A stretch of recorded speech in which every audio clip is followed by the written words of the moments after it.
সন্ধ্যার মধ্যে আমার টেবিলে দেখতে চাই। ম্যাম, রিপোর্ট দিয়ে তোমার ফোন নিয়ে যেও। Uncle, good morning. আসুন হাই না। মর্নিং। Good morning. আরে বসে। ভেতরে বসি। So this is the project planning. Nice. Yeah. এই কনসেপ্টটা pretty good. I really like হ্যাঁ। that too. Yeah.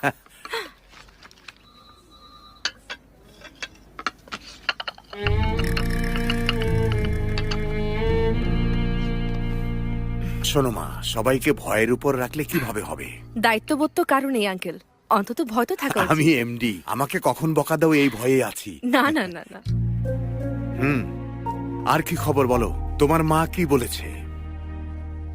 বিয়ের পেছনে পড়ে থাকে। পাত্রপক্ষকে বাসায় ডাকতে চায়, কিন্তু আমি বকা দিলে নিজে গিয়ে দেখে আসেন। বেচারি ভূমি, তুমি কি একটু অ্যাডজাস্ট করতে পারো না? কারোর সাথে লাইফ লং চলতে হবে, কানেকশন তো থাকা উচিত। যার সাথে তোমার কানেকশন হবে, জানি না সে কোন সমুদ্রের ওপারে আছে।